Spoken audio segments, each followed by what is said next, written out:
May I have a mic check from you, Dr. Yes, Sanford? 1, 2, 3, 4, 5. Testing, 1, 2, 3, 4, 5.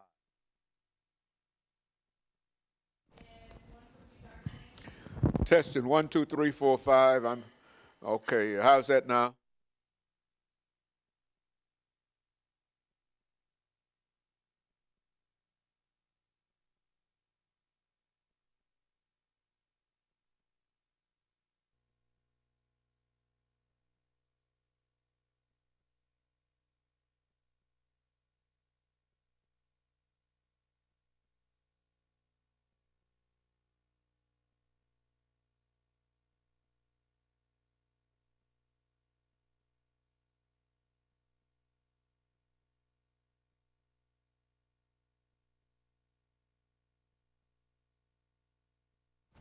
No, yours is fine. I was trying to see. Yeah, it's fine. Yeah. One more mic check, please. 1, 2, 3, 4, 5. Test.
Thank you and welcome to the show this morning. The topic this morning is the importance of African American history at the 21st century. And we have with us to talk about the importance of the African American history experience at the 21st century, Dr. EKSanford from Tennessee State University. And of course, Dr. Sanford, let me welcome you to the show this morning. And I know that you're no stranger to any members of our audience. You've been with us on a number of occasions.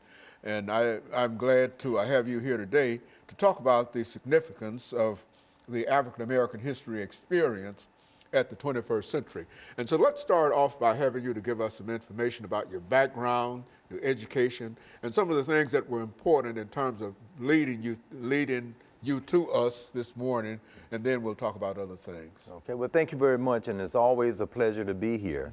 Again, I'm EKSanford8NEW. I'm a professor of sociology at Tennessee State University, and I did my doctorate degree at Howard University in Washington, D.C., as well as a postdoc at Penn State University.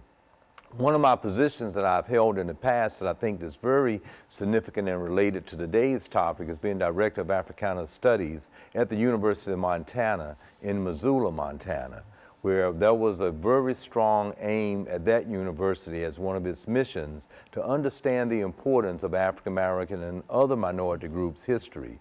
So I think that is something in my particular past that makes it relevant for me to be here today. But in addition to that, I would like to say, in reference to that, I have a specialization in looking at the African American experience, the history of it, understanding certain social issues and problems related to racism, minority group problems, health and wellness, and disparities that might lead to high crime rates within the American society in which we live. So I think this whole idea that what we're talking about today, the significance of African American history, is very important, because it is indeed something that we all should share in and understand from an earlier age to the present as well as in the future. You know, as a matter of fact, this is the beginning of the African American history experience known as the African American History Month. And yes. You might say a word or two in reference to the African American History Month, Dr. Sanford, okay. And then we'll get into why African American history is important. But let's start off by having you to say something about why this month of February is important. Okay, and I would like to try to give significant credit to Dr. Carter G. Woodson. He was the one that really invented the importance of having African American history, and it was a day, having African American history today. And Dr. Carter G. Woodson felt very strongly that it was important at that particular time to then have something that would give everyone within the society and culture in which we live in some idea about the contributions that African Americans have made from slavery to freedom. And then, of course, it turned into African American History Week, and that went on for the longest time, and now indeed is African American History Month. And in many institutions of higher education, many other industries, economic, business, they will give actually some significance and time to talk about the contributions of African Americans this particular month. And so it's very significant and important to do that. And it's a welcoming thing to do. And I'm hoping today we can get into how it is still relevant and important or significant today as it was a long time ago. When the Miseducation of the Negro was written many, many years ago, and how the importance of having African American History Month, week, day is important, and even throughout the year, because it helps us to have a pretty good understanding about ourselves, the culture, and for other groups to have a significant understanding of that population as well. As a matter of fact, I think, as you mentioned, Dr. Carter G. Woodson believed that unless we had the understanding of all ethnic groups within the United States, we really wouldn't have a good understanding of what America is all about. And I think that the ability to sort of carve out in this particular month, it's not to say that African Americans are more important than any other ethnic group, and et cetera, but I think it does give us an opportunity to highlight, as you've indicated, the African American experience in the United States. And I think, as you indicated earlier, from slavery to freedom. See, we were the only group that were slaves in a real sense in America. And so I think that our story is especially good. And so what we'll do, we'll take our first commercial break, and then we'll come back and we'll allow you to talk about the importance of the African American history experience. And we'll be back with our audience following this very, very short commercial break.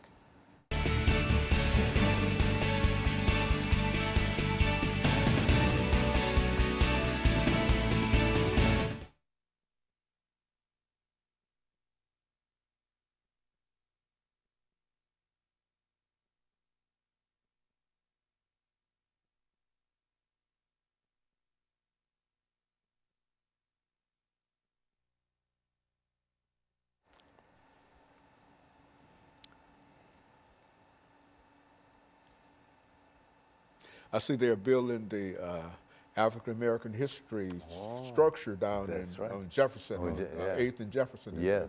Yeah, it looks like it's going to be quite a large building. It really is. I was impressed by what I see, the structure of it going up. And so, yeah, it's... Ready when you all are. Okay.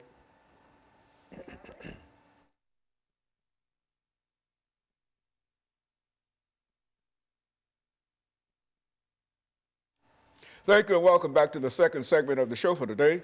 We're talking to Dr. E.K. Sanford, a professor at Tennessee State University, and he's giving us some information in reference to the significance of the African American history experience. Doctor, let's see if we can pick up and give you an opportunity over the next 8 minutes simply to talk about some of the things that in a real sense, you teach daily at Tennessee State University, some of the sociological information that our audience might not be familiar with. Okay. Well, thanks so much again. And I say that in reference to African American History Month and the significance of it. We can be thinking about any social issue or concern that might be quite relevant within the society in which we live in, within the culture.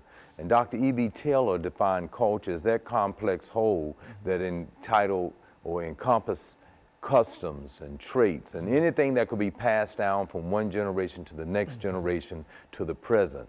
So when we think in terms of the importance of African American history, it is quite significant to understand the past, 244 years of enslavement, and how did that impact the culture of a particular population, as it did Native Americans and other ethnic groups that migrated to the United States. But as was said in the first segment, something unique was about the African American experience here in America, that enslavement took place for that time.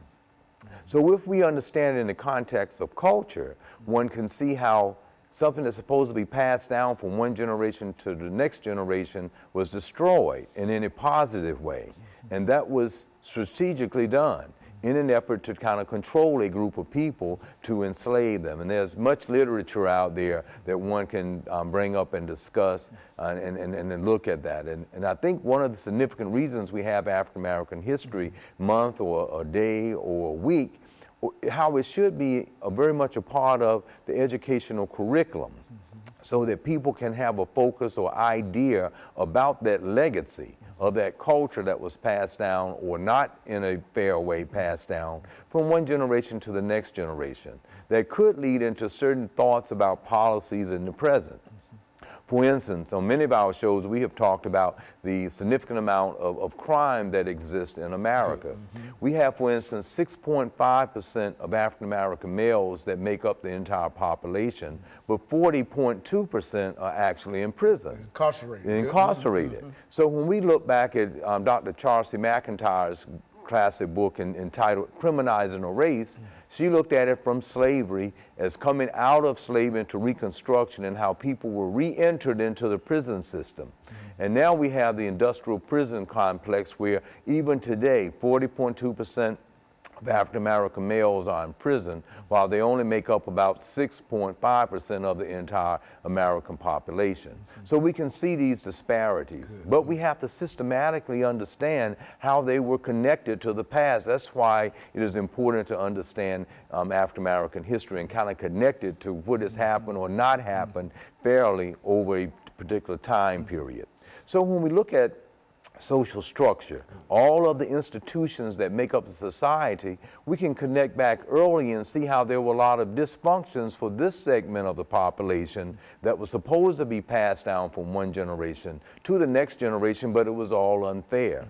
So when we look at disparities and statistics today, or social problems and issues that confront us with that particular ethnic group, you can see why, if we can understand how it's connected to what happened in the past to the very present.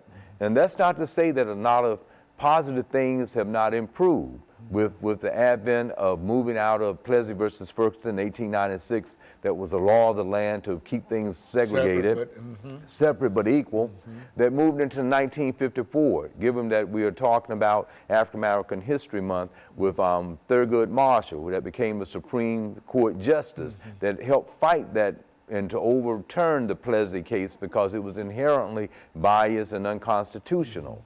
And that helped people move forward in a very positive way. However, given the legacy, it also caused a lot of inequity within families who would not have had education, that could not have socialized the next generation in the same way that the dominant group could. So there was a infiltration from the 50s to the 60s as the civil rights movement took place, to the 70s with the Black Power movement, the Black Panther movement, to the 80s and with affirmative action. And now you have the millennials born in the 90s who might have this sense that they don't have any connection to what happened in the past to what's going on right now. And that is very relevant and important for groups of people to know the history, as well as the dominant group. And everyone who's improving, going into law, becoming a congressman or a senator, or even the president, to understand that interconnectedness, because it's in that connecting those dots of what happened to the past to the present that gives us some understanding of what's going on right now in the present. As a matter of fact, as you made those statements, I was thinking that that's essentially what Dr. Woodson was talking about, Carter G. Woodson was talking about. That is, unless we understand and we see the situation of Africans within the context of the American experience, then we really don't understand what America is all about. And I think that I like that statement, those statements there. Yes. And just go on and develop it as you so desire. Okay, and that's so true, but it's important not only for all ethnic groups, because when we talk about African American history, we're talking about a fairness within curriculum. And that was one of the things that I'd actually worked on as a movement in diversity in higher education. And that became institutionalized throughout America with the hopes that in elementary, junior high, high school, and curriculums in higher education would move toward much more information related to diversity among all ethnic groups. I teach a class that's called Minority Group Problems, where we can have a pretty good understanding of every minority group and what are some of the systematic injustices that might occur within the society that might prevent fairness. And some of this might be related to illness, health and wellness, such as obesity rates or heart attacks or high blood pressure. Some of those things can come from the invisible nature of oppression and cause depression and stress that might cause one ethnic group to unfairly have to experience it in comparison to another. We even look at social class differences, how you can have some who in the upper class and to the upper middle class across all ethnic groups that might have the systems that are present in society in a much fairer way might have better health and wellness, while those in the lower class and in poverty might be born into a particular situation that would influence certain behaviors, and that behavior might lead to high crime rates, overweight and obesity, and deaths. Very good. And so what we'll do, Doctor, we'll take our second commercial break, and we'll be back with our audience following this very, very short commercial break.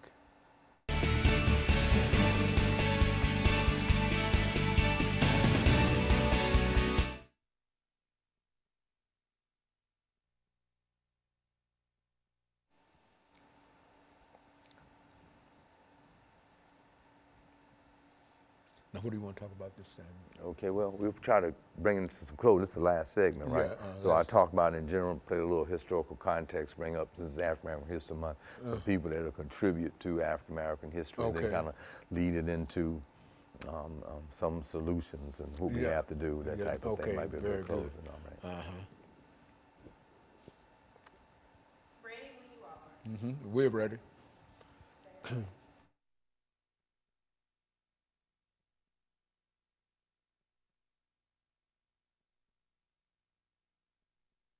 Thank you and welcome back to the final segment of the show for today.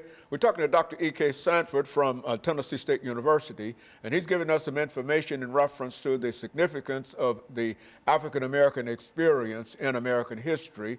And I think, Doctor, you've already given us a good overview in terms of the experience, some of the experiences of the African American in American history. And I think that one of the things that you talked about has to do with the institution of slavery. And as long as we understand get a better understanding. We can understand some of the issues that Africans have to face and how we have been able to, overcome a number of things. Let's pick up where you would like to do in this last segment. All right, and I would like to try to suggest that there's a reoccurring pattern, I feel, of those millennials that are born into the 90s up to the present and coming forth. The parents have to be vigilant and understand that they need to try to help this generation and those to follow of the importance of understanding the history and the backdrop, if you will, of not only all ethnic groups, but African Americans in particular. And not only African Americans, but every group of people that live in America, even that come here, that should be something that is very significant for them to understand, because we were such a part of the very fabric of the development of the American society. And we are the only ones that have been described as a peculiar people. That's right. You see, and slavery made that for us. Nobody else had to undergo slavery. Yeah, that's right. And since you brought that up, Dr. Kenneth Stamp has this excellent book that was entitled The Peculiar Institution. And in that piece, he talks about that whole idea of grabbing a group of people by the millions and bringing them and stripping them of their culture. And that's why I brought that definition of it up earlier, because when you take away the culture, you're taking away the very core of a group of people. But to control a group, that's what you would want to do. So this is still out there, and it's important for people to know it. Not only that group, the millennials need to be refreshed on it, but the dominant group needs to know it too. And only so you can have a decent conversation about the very fabric of it. Now, if we think in terms of Alex de Tocqueville, he had a classic piece that was entitled Democracy in America. And he was a French philosopher, and when he came to America, he thought that, hey, America had this great penal or prison system, and it was highly advanced in comparison to the, quote, old world at that time, France. But as he came to this country and was driving down in his horse and buggy and looked out the window, he saw people of African descent that were enslaved, in shackles, and working. And when he saw that and thought about oh my gosh, they have been here for hundreds of years, and there is still there, he reached in that classic piece that we would never reach a true democracy because of how it was founded on slavery. So when we look at some of the repercussions based on his philosophy and theoretical framework, we can see a lot of the inequalities that still exist today. And that's why it's important to understand African American history within the context of the American society, so everyone can have an inclusive way of understanding social problems and issues and try to find solutions to them. If not, then we will indeed continue the same process of racism, prejudice, and discrimination. One segment of the population feeling that they are dominant over another one. Things in commercials showing inadequate type of fairness in actions and inclusiveness. So this is important. Coming out of the great W.B. Du Bois, when he said in the 19th century that the problem would be that of the color line. And we saw it in the 20th century. Now we're in the 21st century, and the color line is still a problem. Now when we link that to social class, we might find people might say, well, look, you had an African-American president, and there are people in Congress, and there are people that are doing well, even us, professors at an institution of higher education, but still I'm going back to the statistic that I started with. We make up about 6.5% of the population, about 40.2 are incarcerated. There's still a problem. When we see the reoccurring pattern of police brutality and shootings because of the subliminal nature of how they look at a suspect and think that they are something that needs to be shot and killed versus just taken in. These are things that we have to be able to understand the history and how did those thoughts and patterns subliminally get in our mindset about that. This is especially true when you start talking about young African Americans, you know, the young African American youth who face a real problem in terms of simply assimilating and being able to deal with some of the issues that many of us might have moved beyond. Not that we solved them, but we've moved beyond, but they now face them. The whole idea of black lives are important, and black life and all of those things. Yes. We've seen that, and we've experienced that, but it might have been under a different name. Yes. And so the name might have changed, That's but right. the attitudes that many people have in reference to the African American, especially the African American youth, these things are still present in spite of what we might call it. Yes, yes. And I think that's absolutely right. And these are the indicators that some of that racism and prejudice and discrimination still exists. For a youth group to come up like Black Lives Matter, like you mentioned, or other groups that have emerged to try to solve some of the problems. I have a feeling, though, that we have even a deeper problem with a majority of people not being conscious that some of the ills are still there. Again, that's why African American History Month is, and the history of African Americans is so important to be in the curriculum so people can understand that there is that importance that is there. And this can be done in literature classes, from understanding African American literature in 1746 to 1865 of the slave narrative. Very important information is there in that context of that time. And then from 1865 to 1919, looking at the Reconstruction era. Let's talk about just literature that is present and out there. Then from 1919 to 1940 of the Harlem Renaissance period. Very important information to know about those that contributed to scholarship and to letters, meaning literature. Right now with fences out there that will fall into August Wilson and the great literary pieces that he wrote, and now it was on stage and now in film. So those are pieces that our younger people need to be familiar with, but understand that contributions were made even before slavery was over, of the slave narrative, that people wrote about their experiences so that we could read about it and understand what was going on during that time period. That led up to the whole civil rights movement of Reverend Dr. Martin Luther King, Thurgood Marshall, of course the great Dr. W.E.B. Du Bois that wrote The Souls of Black Folks in 1903. Can't leave out Adam Clayton Powell and that whole movement, Andrew Young. Even Charles H. Wesley, the great historian that wrote about the history of the African American experience. These are people that have contributed to the social change that we still are able to thrive, made changes for the betterment of others, but we have to know that history of them so that we can continue to move onward and upward.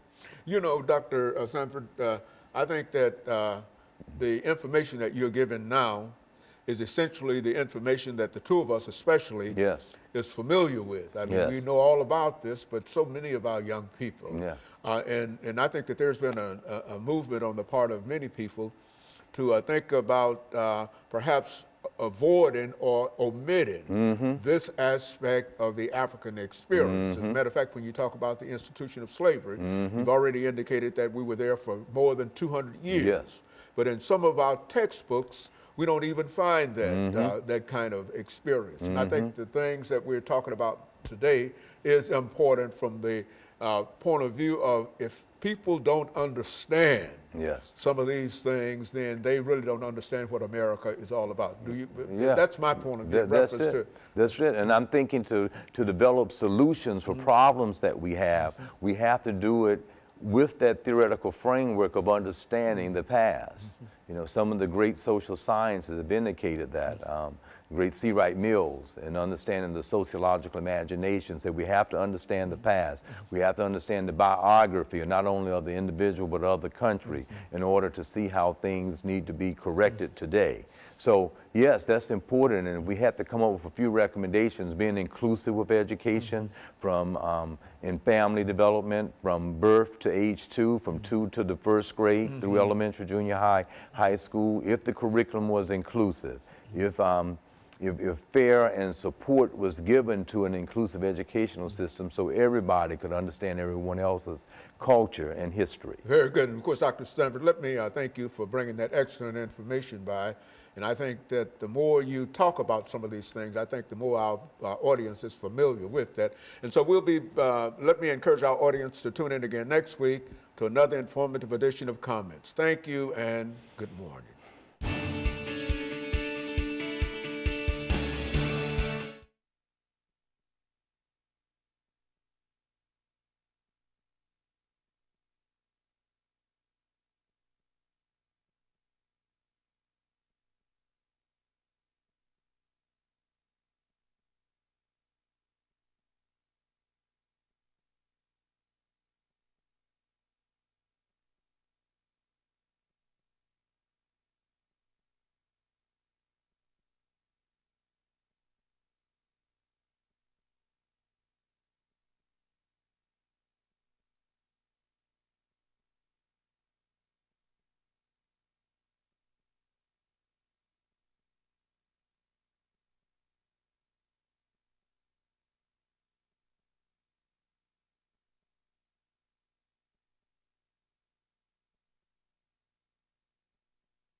Yeah. And put this right here.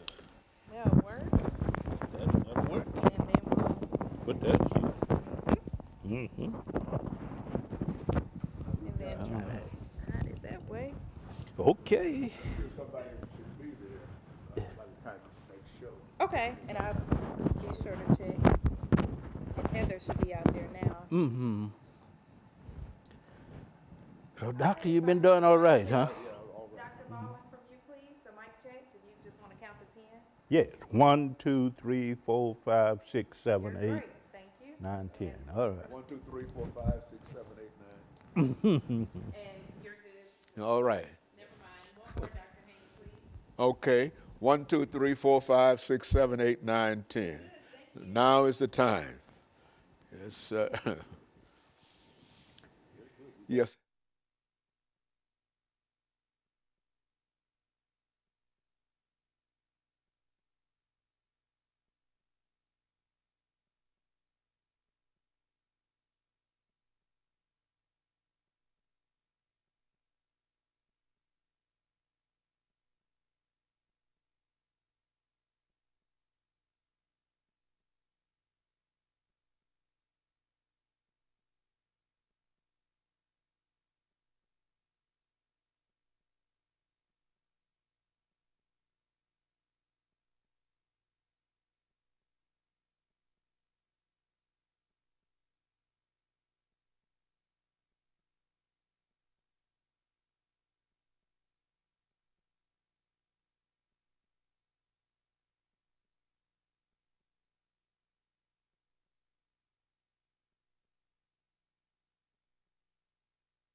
Mic check.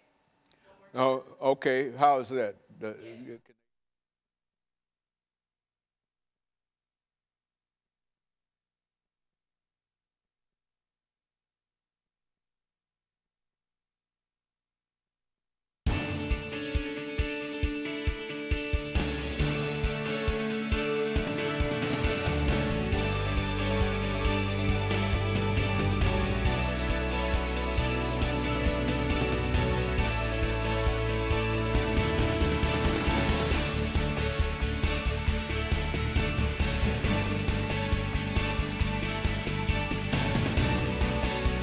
Thank you and welcome to the show this morning. The topic this morning is the change in face of the African American church at the 21st century. And we have with us as our guest this morning, Dr. Lewis Baldwin, to talk about how the African American church has changed over the last century. And of course, Dr. Baldwin, let me welcome you to the show this morning. Thank you. To tell you how delighted we are to have you. But as I say each time, that you've been with us so many times, and to talk about your background, your education, and your experience. I'm sure that all of our members of our audience understand who you are and the many, many, many books that you've written and your scholarship and et cetera. But for the sake of the audience, the sake of those few who might not know you, let's have you to give us some information in reference to your background, your education, and some of your experiences, and then we'll get into the change in face of the African American church at the 21st century. Let's do it from that perspective. All right. Thank you so much for inviting me here first, and it's great to be here in during Black History Month. It is. I grew up in Wilcox County, Alabama, Camden, Alabama, in the 1940s, 50s, and 60s. Deep roots in the African American church, particularly Southern Black Baptist Protestantism. I matriculated at the public schools in Camden, Alabama in the 1950s, and Graduated from Camden High School in 1967.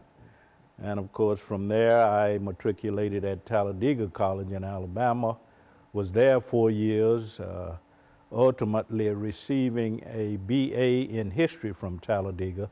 From there to Crozer Theological Seminary in Rochester, New York, where I received the MA in 1973 and the MDiv, Master of Divinity, in 1975. And from there to Northwestern University, where I was awarded the PhD in American Religion in 1980. So my educational pilgrimage has really occurred very much in connection with the black church. Both are inseparable as far as I'm concerned, in terms of my own development. As a matter of fact, did you at one time say that your father was involved in preaching? Did you tell us that? Yeah, that's right. My father was a pastor in Wilcox County, Alabama, or Butler County, Alabama. He also felt that his ministry related very much to civil rights. So he was a force in the black church in Alabama.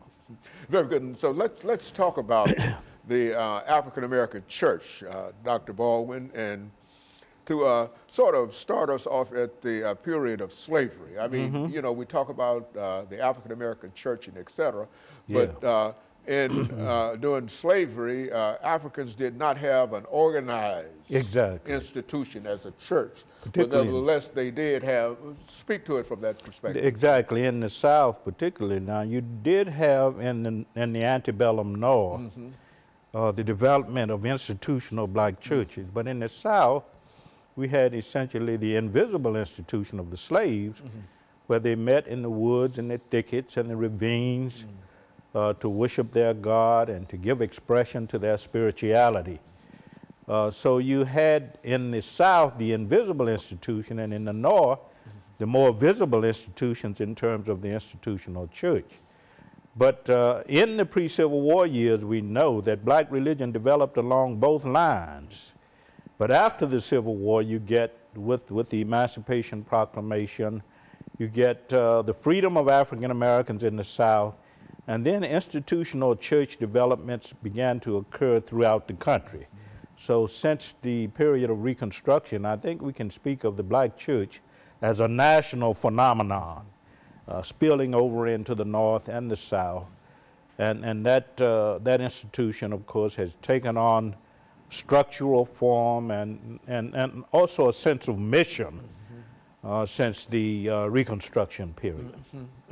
And so the African American church that we're going to talk about today has a changed face in the 21st century. Why don't you, and I guess we're getting ready for our second commercial break, but when we come back, what I'd like for you to do is to look at the face of the African American church before it changed, and use this 8-minute segment to talk about that church, and then after the second commercial break, to talk about the second African American church, using all of the scholarship and individuals and et cetera within the framework of both of those churches.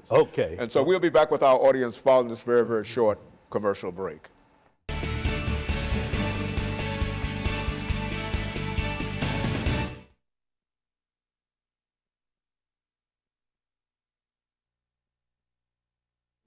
And how scholars today are viewing the church. And we'll do that during the last 10 minutes. And so that'll give you an opportunity to use names, associate some names and activities and et cetera with that area. And then after this second break, then we'll come back and we'll deal with that last part for the last 10 minutes. You ready? Yes, ma'am.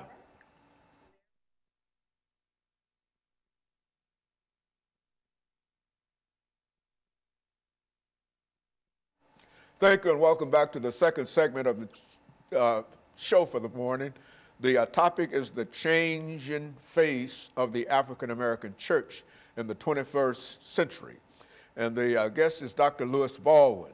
And Dr. Baldwin, let us see if we can pick up at this point and to talk about the African American church before it changed during the 21st century. Now, we know about that church largely through the scholarship of some of the pioneers like W.E.B. Du Bois and Carter Woodson, Benjamin E. Mays and Joseph Nicholson and E. Franklin Frazier. Now, Du Bois published the first history of the Negro Church in 1903, and it used the tools of social sciences to critique the black church. Du Bois looked at the black church as a social institution, and I think his scholarship had a great influence on those scholars who came after him. Du Bois publishing the Negro Church in 1903, Carter Woodson comes along in 1921, publishes a book on the history of the Negro Church, and in 1933, Benjamin Mays and Joseph Nicholson published the Negroes Church, and in 1963, of course, E. Franklin Frazier published the Negro Church in America. And they all were concerned about how the black church functioned as a social institution. That black people could go to these institutions to feel a sense of racial unity, to feel a sense of their own personhood, to develop some sense of mission in these churches. But the argument in that first, among those first group of scholars in the 20th century was that the black church was essentially social. Of course, Du Bois and Carter and E. Franklin Frazier were sociologists. Carter Woodson was a historian. E. Franklin Frazier was a sociologist. So we can understand that the stress at that time was on the black church as a social institution and how it met the needs of black people. But there was that critique among these scholars also that the black church had not done enough to address the social, economic, and political problems confronted by blacks. So this scholarship occurred during that period of the traditional black church. We can talk about the new black church later. But the argument also focused around this question of just how involved the church was in civil rights activism. You take people like E. Franklin Frazier and W.E.B. Du Bois, Carter Woodson, they felt that the church had much to be desired in terms of its activism, that it was primarily responding to the religious needs of the people and not really responding appropriately to the social, economic, and political needs of the people. So that was an argument during that time, and we know that the life of the black church in the first half of the century, and perhaps certainly in the first half of the century, of course, proved that, because you had a kind of de-radicalization of the black church in that period from 1890 up to 1955, and Dr. King, Martin Luther King Jr., came along in 1955 with the involvement of the church in the Montgomery bus boycott. And of course, we noticed the radicalization of the black church. And the change in faces. Exactly. It's moving away from a social organization. Yes. Now it's more it's becoming a political organization. Exactly. More of a political organization, more of an organization that is involved in the total needs of the black community, particularly economic, social, political. And of course, the civil rights movement had a great impact on the changing face of the black church. That was one point at which the face of the black church changed, because Dr. King made the church relevant in the struggle for civil rights. He drew on the prophetic tradition of the black church and applied that in his civil rights campaigns. So that was very, very important in the mid-1950s. So we see a different church from that we recognized in the period from Reconstruction up to 1955 when the Montgomery bus boycott started. And so in a real sense, the church, while it changed, how did people react, did African Americans react to the change in face of this church? I think the African Americans on the whole, particularly those who were church connected, reacted quite well, because what Dr. King did and others who were involved in his Southern Christian Leadership Conference in the 1950s and 60s, they made Gandhi relevant, because many of Gandhi's ideas coincide very much with New Testament ideas in the Sermon on the Mount. Love your enemies, turn the other cheek. So Dr. King and others in the South in the black church had already been exposed to the New Testament teachings of Jesus, so that made them more receptive to the teachings of Mohandas K. Gandhi. So I would say that African Americans responded well to this changing face of the black church from the mid-1950s up, when Dr. King drew on the church as a kind of social and political platform, as a de facto platform for the civil rights movement. Black Americans responded quite well.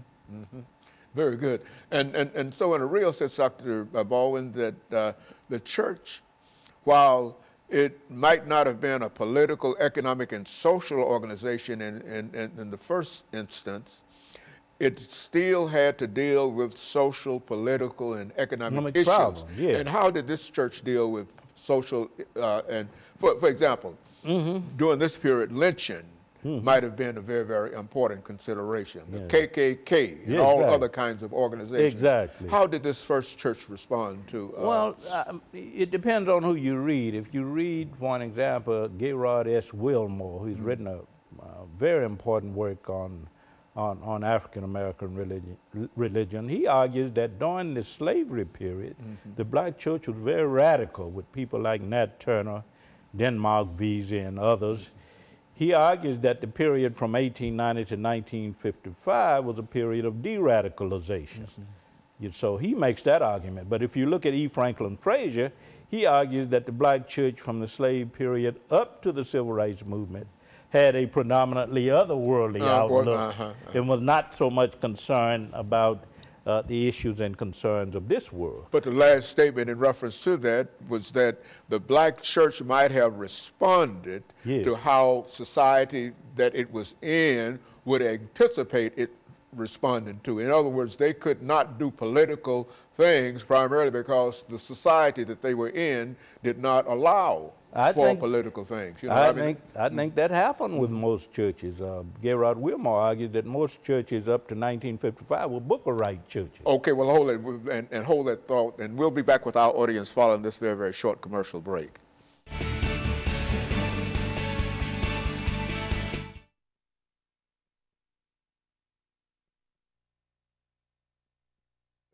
You know, we talked about the traditional, now the mega church, the new black church. American new black church, and how it responds. Exactly.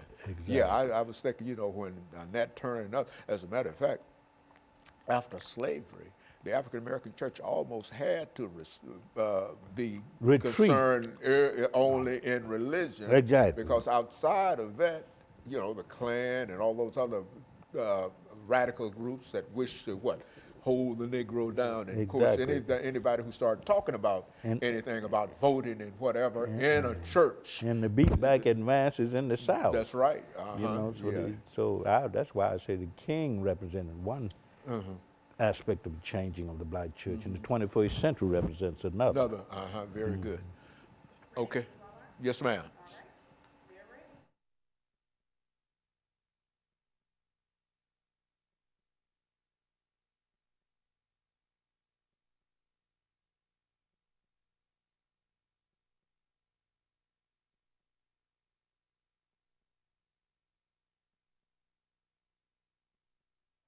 Thank you and welcome back to the final segment of the show for today. We're talking to Dr. Lewis Baldwin, and he's giving us some information in reference to the change in face of the African American church in the 21st century. And Doctor, I think you've already indicated how the church faced the earlier century, immediately after slavery and et cetera. But now this church in the 21st century is a different church, and it has a different face. What made this church so much different? Let me begin by saying that my view is that the slave church represented the radicalized black church. The church from 1890 to 1955, during Reconstruction up to the beginning of the Civil Rights Movement, represented a kind of de-radicalized black church. The Civil Rights Movement re-radicalized the black church. But since that particular time, the death of Martin Luther King Jr. in 1968 particularly, we've seen a different kind of developing trend in the black church, and it has to do with the rise of mega churches and super mega churches. You look at mega churches being 2,000 to 5,000 members, maybe 7,000, but when you talk about super mega churches, you're talking about in the range of 35,000 members. And we see now what scholars call a new black church. It's called the mega church, the super mega churches, led by figures like T.D. Jakes and Creflo Dollar, the late Eddie Long. And these leaders are really considered not only religious leaders, but entrepreneurs, because these churches, when you talk about the 25,000 members to 35,000 members range, you're talking about institutions. That's right, you're talking about some large churches. And scholars like Anthony Penn and Paula McGee and others are talking about this new black church phenomenon, which means that these mega churches are preaching personal enrichment, a gospel of materialism, that God wants you to have this, and if God wants you to have this, you're going to have it. It's a prosperity gospel. So that's what the new black church of the 21st century is all about. And when you look at T.D. Jakes and Creflo Dollar and others, they are actually defining how we do church in the 21st century, because many preachers throughout the country in black churches are patterning their messages after Dollar and Jakes and others in these mega churches. They're beginning to pattern their liturgical styles after these churches, and of course their messages. They are messages of Christian materialism. God wants you to have this. If you can believe it, you can achieve it. So this is what is happening with the new black church today. And Paula McGee has talked about that in a book that is forthcoming on new theology, new black church theology. And Anthony Penn at Rice University has written about that. And Sandra Barnes at Vanderbilt University, all writing about the emergence of this new black church phenomenon. And what they are saying is that the black church is being redefined. Redefined. You talk about the traditional black church, but when you talk about the black church of the 21st century, it's a new black church. It's being redefined in terms of its mission priorities, in terms of its identity, in terms of its mission outreach, and at so many other levels. Social activism and all of those kind of things, I would imagine, that would play a significant role in the difference between. Now, this new black church does not have the same pressure, outside pressure, on it as the earlier face of the African American church, which is to say that these new churches are not intimidated by racism or clans or anything else, that they are basically free in reference to parts of the of what they can do. Is that what we're saying? That's true in a sense, but most of the scholarship argues that the new black church is less prophetic than the church that existed during the era of Martin Luther King Jr. Because Martin Luther King Jr. preached a social gospel and made the church relevant to that gospel. He was concerned about how the gospel contributed to a sense of social action, how it contributed to the creation of a particular ethical ideal. And what we find in contemporary churches, the mega churches, the new black church, of course, is an emphasis on spiritual enrichment, personal salvation, but not that prophetic dimension that Dr. King brought to the church. That's what's missing, I think, in this new black church, this mega church, the super mega churches like Potter's House in Dallas, led by Dr. T.D. Jakes. Dr. King was concerned about how the church should be, how the church could be a voice of conscience, how it could be put to the service of bringing about social, economic, and political change through demonstrations and marches and other forms of direct action, nonviolent direct action. But you don't see that today with the new black church, the mega church and the super mega church. And so would you say that this new church is more a church of African-American nationalism, that is black nationalism, than perhaps the earlier church had been? I would say individualism, because the earlier traditions in the black church encouraged a kind of communal consciousness, the idea that the black community as a whole was one and that they had to struggle for the liberation of the black community. But today there's so much emphasis on individual salvation, so much emphasis on personal enrichment, so much emphasis on how I might improve my own situation. But I think the church during Martin Luther King Jr. era was put to the service of a communal revolution. Good. That is, all people had to benefit from the changes that occurred in society. So you had the movement from the slave church, which was radicalized, to the church between 1890 and 1955 that was de-radicalized, from the church from 1955 to roughly 1968, led by figures like Martin Luther King Jr., re-radicalized, and what we see since the death of King in 1968, through the 70s, 80s, 90s, up to the present, of course, is the rise of the mega church phenomenon, super mega churches, which are not very prophetic.